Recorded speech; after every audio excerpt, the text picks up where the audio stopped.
Quelle est la meilleure plateforme pour créer du contenu ? C'est une question qui est devenue vraiment compliquée parce que ces dernières années, il y a plein de nouvelles plateformes qui sont sorties. Chaque plateforme a des avantages et donc on peut être tenté de changer de plateforme ou de se demander si on a choisi la bonne. Moi, à l'époque où je me suis lancé, c'était simple. Tu crées un blog et puis éventuellement une chaîne YouTube, peut-être une page Facebook. Mais maintenant, en plus de tout ça, t'as Instagram, t'as TikTok, t'as X, t'as Thread, sans compter les newsletters, les Substack, les podcasts, les canaux Telegram, Instagram, WhatsApp. Bref, face à tout ça, tu ressens probablement ce qu'on appelle du FOMO, Fear of Missing Out, la peur de rater quelque chose. Je pense que tous les créateurs de contenu ressentent ça par rapport au choix de notre plateforme. C'est-à-dire qu'on se pose sans arrêt la question, est-ce que j'ai choisi la bonne plateforme ? Est-ce qu'il n'y a pas une grosse opportunité sur la plateforme d'à côté que j'ai pas vue et dont je profite pas parce que je suis pas en train de poster dessus ? Et donc face au FOMO, on va réagir de 3 manières différentes. La première manière, c'est la pire, c'est la paralysie. C'est se dire, comme je sais pas où poster, je poste pas. J'attends et puis on verra plus tard si un jour je trouve la plateforme parfaite. La deuxième réponse, c'est l'inconstance. Et moi, j'ai souvent été victime de ça. C'est que d'un coup, tu as l'objet brillant d'à côté qui est tellement brillant que tu craques, tu abandonnes ta plateforme, tu passes sur la plateforme d'à côté. Donc par exemple, si tu as une chaîne YouTube qui marche bien, tu arrêtes de faire des vidéos pour te mettre sur Instagram. Et puis une fois que ton Instagram marche bien, tu arrêtes de faire Instagram pour te mettre sur LinkedIn. Et en fait, à chaque fois, les gens ont du mal à te suivre et tu vas perdre une partie de ton audience quand tu vas changer de plateforme. Le troisième problème du FOMO, ça va être l'éparpillement. C'est qu'on va essayer d'être partout. On va essayer de poster partout parce qu'on ne veut rater aucune opportunité. Et le résultat, c'est que on n'arrive pas à être vraiment focus sur une plateforme. On poste un peu le même contenu partout, ça marche pas forcément très bien. Et peut-être qu'on pourrait avoir de bien meilleurs résultats si on se focalisait à fond sur une plateforme et qu'on le faisait bien. Et donc l'objectif de cette vidéo, c'est de remettre de la clarté. Trouver la meilleure plateforme pour toi et comprendre les principales différences entre les plateformes pour pouvoir adopter une stratégie cohérente par rapport à ton business. D'abord, moi je place les plateformes dans 2 catégories. Les plateformes publiques et les plateformes privées. Les plateformes publiques, c'est les plateformes, selon moi, qui ont un moteur de recommandation, ce qu'on appelle un algorithme. Donc, par exemple, TikTok, c'est la plateforme publique ultime parce que c'est une plateforme sur laquelle quelqu'un qui n'a aucun abonné peut commencer à poster, construire une audience de zéro très rapidement grâce à la puissance de l'algorithme qui va venir montrer ses vidéos à de nouvelles personnes qui ne connaissent pas encore ce créateur. Alors évidemment, il n'y a pas que TikTok, YouTube est une plateforme publique aussi, une plateforme de recommandation, Instagram aussi, LinkedIn aussi, X, Thread. Ces plateformes-là sont indispensables si tu essayes de te faire connaître parce que le moteur de la plateforme va montrer ton contenu à de nouvelles personnes et c'est comme ça que tu vas gagner des abonnés. Pas en les apportant d'ailleurs, mais en utilisant directement le réseau propre à la plateforme. L'inconvénient de ces plateformes-là, c'est que oui, elles sont efficaces pour se faire connaître, mais elles ne sont pas efficaces pour passer un message commercial ou pour vendre. Si tu as des produits ou des services à vendre, tu as probablement remarqué que c'était pas très efficace de faire des appels à l'action directement sur TikTok, sur YouTube ou sur Insta. Beaucoup moins efficace que le faire par mail par exemple. Pourquoi ? Parce que comme ces contenus sont triés par un algorithme, l'algorithme va plutôt mettre en avant les contenus qui sont faciles à consommer, qui sont divertissants et va un petit peu enterrer les contenus plus commerciaux ou plus promotionnels. En plus, quand les gens vont sur Instagram, c'est pas forcément parce qu'ils ont envie d'acheter un produit ou de se renseigner sur une offre, mais c'est vraiment souvent quand ils sont fatigués juste pour se divertir. Donc c'est pas un bon endroit pour vendre. En face, on a les plateformes privées. Les plateformes privées, c'est au contraire des plateformes qui n'ont pas de moteur de recommandation. Il faut être abonné pour pouvoir voir tes posts. Tes posts n'auront pas de vie en dehors des gens qui sont déjà inscrits, qui sont déjà abonnés à ton compte. Ça va être le cas dans une newsletter par exemple, ou dans un podcast, ou dans un canal Telegram, ou un canal WhatsApp par exemple. Alors le problème évidemment de ces plateformes-là, c'est qu'elles ne suffisent pas pour se faire connaître. Si tu postes dessus, par exemple si tu envoies une newsletter à ton audience, tu vas pas gagner de nouveaux inscrits. Évidemment, tu peux avoir un petit peu de bouche à oreille, mais ce sera probablement pas suffisant pour compenser le nombre de désinscriptions que tu vas avoir à chaque fois que tu enverras un mail. C'est donc des plateformes qui ne suffisent pas si tu essaies de construire une audience. Mais à l'inverse, c'est des plateformes qui sont extrêmement efficaces si tu essayes de fidéliser une audience avec un podcast par exemple, ou si tu essayes de vendre tes produits avec un mailing par exemple. Pourquoi ? Parce que tu as un accès direct à ton audience. Tes contenus ne vont pas être triés par un algorithme. Et donc si tu fais un contenu de vente, il aura autant de visibilité que si tu fais un contenu où tu enseignes des choses ou alors où tu divertis. Donc en partant de ce constat, qu'il existe des plateformes publiques sur lesquelles il est facile de se faire connaître mais il est difficile de vendre et qu'il existe des plateformes privées sur lesquelles on ne peut pas se faire connaître mais qui sont très efficaces pour vendre, j'en suis arrivé à la conclusion que l'idéal pour les créateurs de contenu qui ont un produit ou un service à vendre, c'est la stratégie des 2 plateformes. Une plateforme publique et une plateforme privée. La plateforme publique pour grossir son audience et la plateforme privée pour convertir son audience en client. Alors on va commencer par passer en revue les différentes plateformes publiques. La première dont je voudrais te parler, c'est YouTube. Moi, c'est un peu ma plateforme de cœur, hein. C'est là-dessus que je me suis fait connaître. C'est la plateforme sur laquelle je préfère poster parce qu'on peut vraiment créer du contenu long, créer un lien avec l'audience. Et ce que j'aime bien avec cette plateforme, c'est que c'est une plateforme bibliothèque. Ça veut dire que tu vas créer des vidéos qui parfois vont pas forcément très bien performer au début, mais qui vont petit à petit se référencer. Et comme c'est une plateforme sur laquelle les gens font des recherches, hein, c'est le deuxième plus gros moteur de recherche après Google, bah ça veut dire que tes vidéos peuvent avoir une durée de vie et continuer à faire des vues, à rapporter des abonnés et des inscrits pendant littéralement des années. Je t'en ai déjà parlé dans une autre vidéo, mais moi je me suis aperçu que mes vidéos qui drivaient ma chaîne, c'était des vidéos souvent que j'avais créées il y a plusieurs années. Donc YouTube est très bien si tu as une vision long terme, que tu cherches pas forcément à faire le buzz tout de suite, mais à construire une audience. C'est une plateforme qui est très bien aussi si tu fais de la pédagogie, parce que les gens se forment énormément sur YouTube. C'est une des seules plateformes sur laquelle les gens viennent pas seulement pour se divertir, mais pour se former aussi, pour apprendre. Et si tu veux aller plus loin, j'ai créé cette vidéo dans laquelle je te donne la meilleure stratégie YouTube pour les petits créateurs. Ensuite, on a Instagram. Instagram est une plateforme intéressante parce qu'elle est vraiment polyvalente. Elle permet à la fois de construire une audience, mais aussi de fidéliser cette audience avec des fonctions intégrées comme les stories ou les canaux et les DM. Instagram, contrairement à YouTube, n'est pas une plateforme bibliothèque. C'est une plateforme où tes posts vont avoir une durée de vie qui est faible. C'est ce que j'appelle une plateforme de flux. Tes posts vont arriver dans un flux, ils vont faire un certain nombre de vues dans les premiers jours, peut-être dans les premières semaines au plus, et ensuite, ils vont un petit peu tomber dans les tréfonds de l'algorithme et leur durée de vie sera terminée. C'est une plateforme sur laquelle ce qui fonctionne bien, c'est le divertissement, mais aussi l'inspiration, le micro-learning et où il faut mettre l'accent sur les accroches. T'as pas le titre ou la miniature comme sur YouTube, donc tu vas vraiment te concentrer sur les premiers mots de tes Reels si tu fais de la vidéo pour capter l'attention des gens et les faire rester le plus longtemps possible dessus. Instagram est très bien si tu pars de zéro et que tu cherches à construire une audience rapidement. C'est une plateforme intéressante aussi pour les coachs ou les freelances, notamment parce qu'elle intègre la fonction de DM, de message privé que tu vas pouvoir utiliser directement pour discuter avec des clients potentiels. Si tu veux en savoir plus, j'ai fait une vidéo qui s'appelle 7 erreurs qui t'empêchent de percer sur Instagram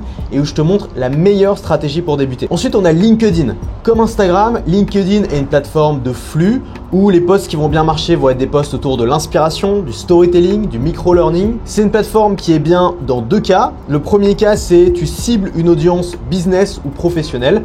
On le sait, hein, LinkedIn, c'est pas une plateforme qui est censée être grand public, c'est plutôt une plateforme qui cible les pros. Et c'est bien aussi si tu préfères le texte, puisque c'est un des seuls réseaux sociaux aujourd'hui dans lequel la vidéo n'est pas le contenu qui performe le mieux. Attention, parce que ces prochaines années, avec l'essor de l'IA générative, je pense que ce genre de plateforme basée autour du texte va être inondé de contenu généré par IA et ça risque d'être beaucoup plus difficile de percer. Ensuite, on a TikTok.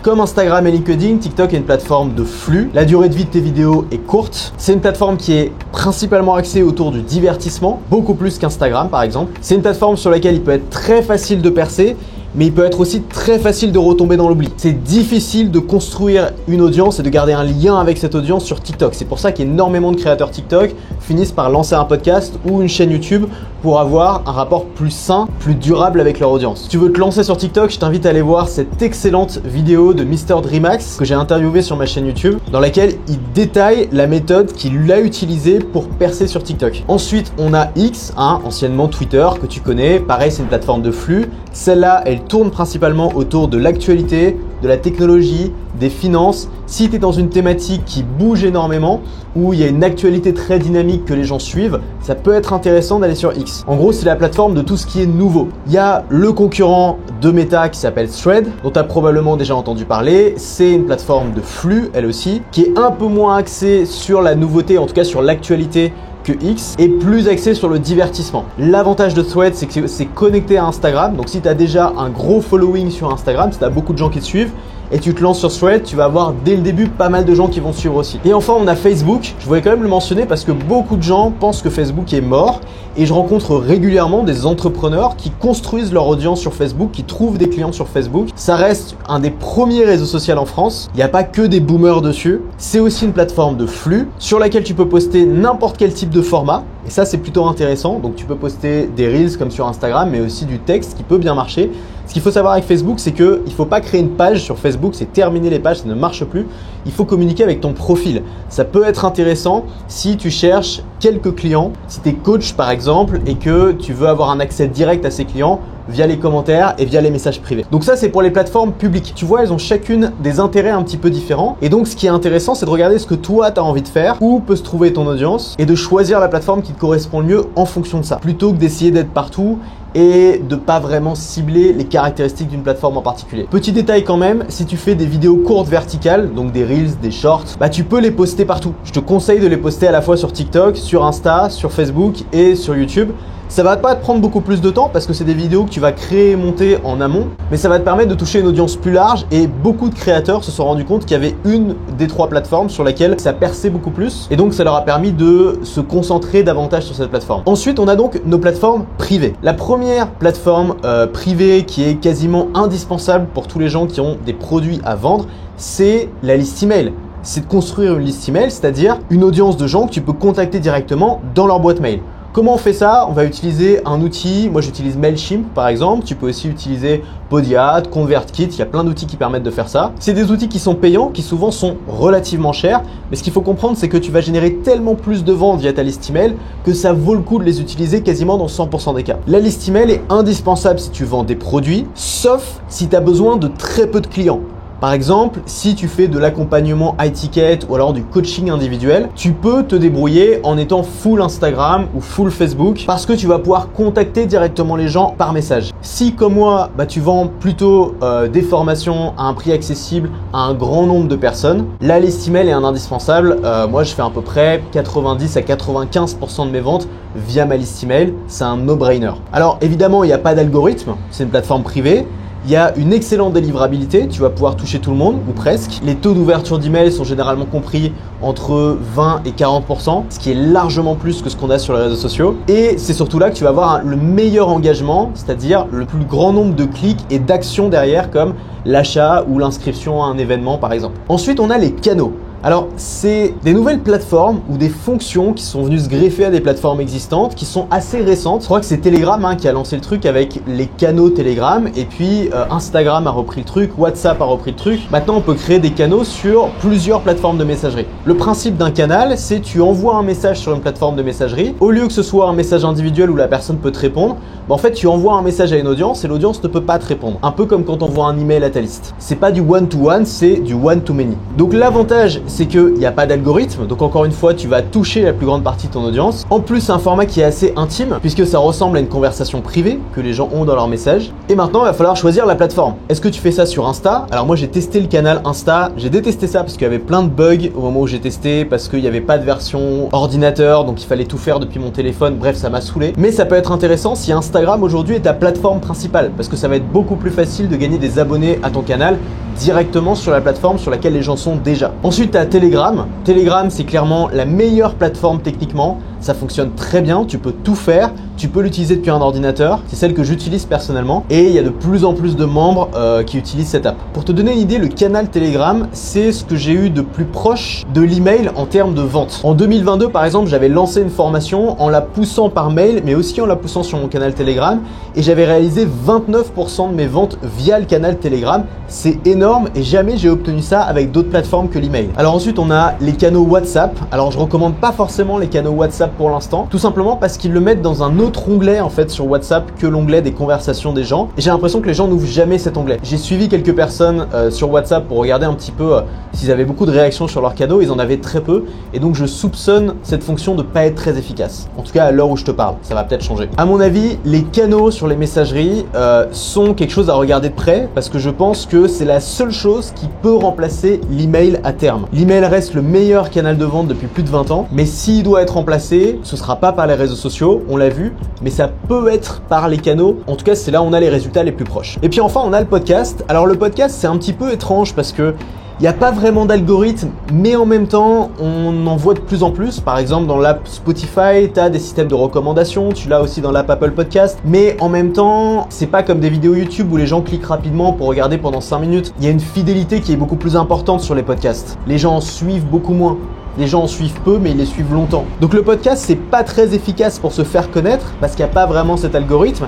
Et c'est pas non plus très efficace pour vendre parce que tu restes conditionné à l'intérieur d'une plateforme. En audio, en plus, tu peux pas vraiment mettre de lien. En fait, le podcast est surtout très bon dans une seule chose, c'est de renforcer le lien avec ton audience. Il n'y a rien de mieux qu'un podcast pour ça. À une époque, j'ai eu un podcast quotidien, c'était il y a plus de 5 ans, et j'ai encore des membres de mon audience et des élèves aujourd'hui qui m'en parlent en me disant qu'ils adoraient ce podcast et qu'ils sont nostalgiques de cette époque. Donc le podcast, moi je te le déconseille si tu viens de te lancer, parce que si tu viens de te lancer, la priorité c'est de construire ton audience et tu vas pas le faire grâce à un podcast, en tout cas un podcast audio sur les plateformes de podcast. Mais le podcast est bien si tu es déjà connu, si tu as déjà une audience et que tu veux renforcer le lien avec cette audience. Le podcast est très bien en appairage avec une plateforme de flux super dynamique comme TikTok où tu peux toucher beaucoup de monde mais où c'est difficile de créer un lien profond avec ces gens-là. Et c'est pour ça qu'on voit beaucoup de TikTokers lancer leur podcast. Mais pour moi, ça remplace pas l'email ou un canal. Ok, donc on a vu toutes les plateformes principales. C'est important de bien comprendre à quoi elles servent pour pouvoir faire ton choix. Les plateformes publiques te servent à te faire connaître et à fidéliser.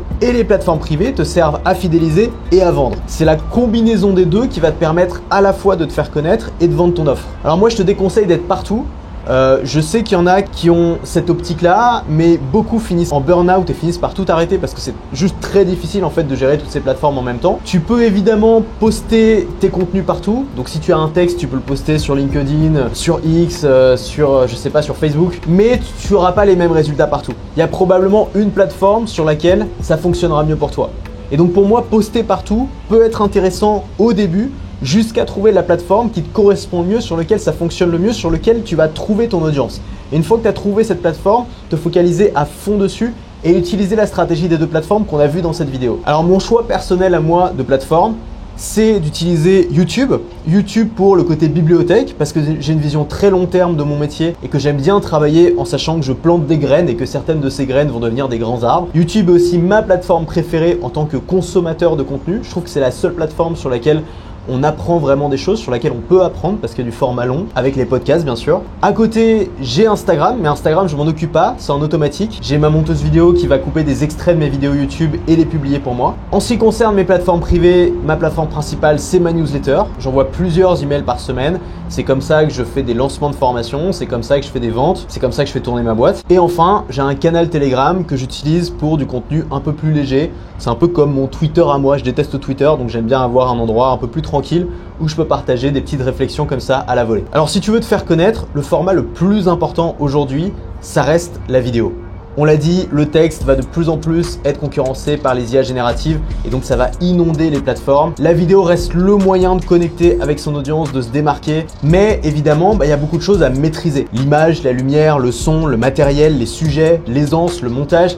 T'es peut-être pas tout à fait au fait de tout ça et c'est peut-être difficile pour toi aujourd'hui de faire des vidéos. En tout cas, je sais que beaucoup d'élèves m'en parlent et c'est pour ça que j'ai décidé de travailler sur un programme pour transmettre, c'est simple, tout ce que je sais sur la vidéo. Ça fait plus de 12 ans que je fais des vidéos, j'en ai fait pour YouTube, Instagram, TikTok, toutes les plateformes. J'ai appris énormément de choses et surtout j'ai appris à faire des vidéos qui sont belles, qui sont efficaces, qui performent, en tout cas qui m'attirent l'audience que j'ai besoin d'avoir, sans y passer beaucoup de temps, de manière très simple et avec du matériel minimaliste. Je vais enseigner tout ça dans ce programme que je te prépare. Il n'est pas encore prêt, mais ça sort bientôt et ce sera envoyé exclusivement aux abonnés à ma newsletter. Donc si t'es pas encore inscrit à ma newsletter, clique sur le premier lien dans la description, inscris-toi et tu seras un des premiers à être tenu au courant quand ce programme sera disponible. J'espère que cette vidéo t'a plu, dis-moi en commentaire quelle plateforme t'as choisi et nous on se retrouve dans la prochaine.